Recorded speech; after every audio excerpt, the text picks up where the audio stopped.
I'm very satisfied with the fact that we were able peacefully to submit the letter of concern to the residents of Grand Bahama.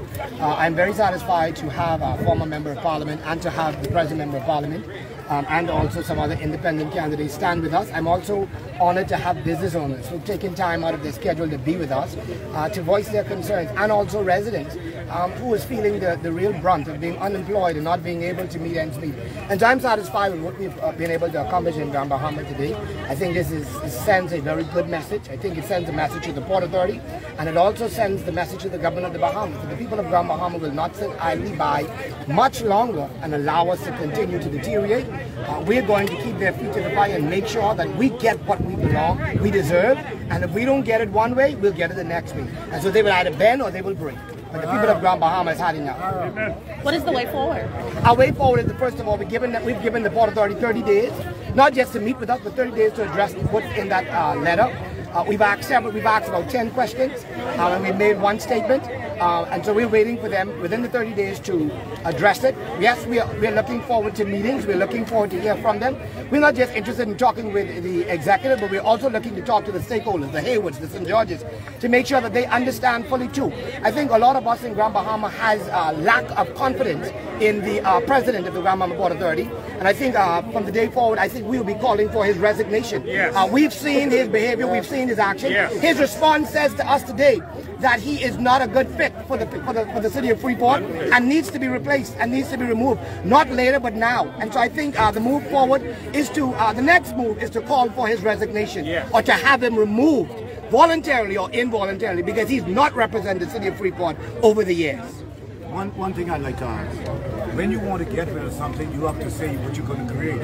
Have you all decided what you're going to create? Well, there have been rumors that there has been for some time rumors, and I don't know if it's factual, but there's rumor going out even now that their Port Authority is again being sold for the same number I've been hearing from when I know I was in office, of $200 million.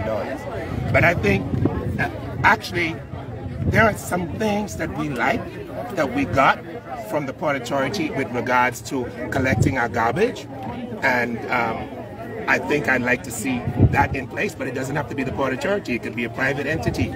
The reality is, when we look at the last 18 years, there's been little progress with Grand Bahama, and there's been little to no progress coming out of the pink building known as the Grand Bahama Port Authority. And so we, the people of Grand Bahama, are suffering. It's a lot to even start a business. Just to rent a space. By the time you don't rent the space, and you got to pay the amount, you got to pay for the license. By the time you're ready to start business, you broke before you started. And that's very difficult. And so and we need to open up Freeport to other parts. There are people in the outskirts of Freeport, west and east, who would like to do business also in Freeport, but can't afford to do business. And what we're saying to the Port Authority is that in this 18 years since the death of Edward St. George, we are now living off of the residue of the late Edward St. George, with all the major businesses that are now existing and helping us. That is because they were negotiated by Edward St. George. The port has not showed us anything tangible. And even though I hear us talking about there are stuff in the woodwork, and we got this in the woodwork and that in the pipeline, the reality is we hear it, but it's nothing that is beneficial to a large number of persons on the island.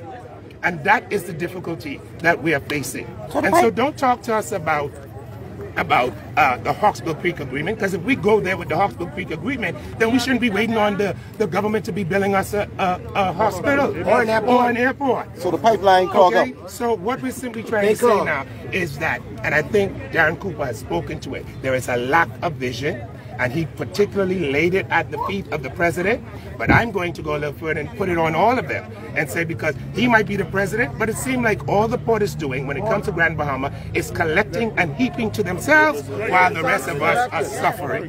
They have become a major tax collecting regime, which hurts us as a people. And so it's time now for us as a people to be heard, and it's time now for us as an island to progress. I have a question for the Port Authority and to the president. You've asked us to be patient. You've asked us to be understanding. You've called us everything other than a child of God. But you've run a promotion exercise with your top executives in a hurting and a downtrodden economy. What message do you send to us? What message do you send to those who are watching that there has been no performance, no production from this group of people, and you promote them to top executives? Who ain't vice president, is chief of something and chief of this. That's a bad message that you've sent to the people of Grand Bahama. That's insulting. And if anybody is operating in the bad spirit, you should know who it is. And I'll end with this biblical note, but even to that, if the Prime Minister says that people don't want to do business in Grand Bahama, then that question doesn't lie at the feet of the Cabinet of the Bahamas, you know. It lies at the feet of the Grand Bahama Port Authority. We need to ask them why people don't want to do business in Grand Bahama, because they're responsible for making sure that investment takes place, particularly in the area in Freeport. And so I'll end with this Bible verse: where there is no vision, the people perish. And we are perishing. We are perishing. Good afternoon. Good afternoon.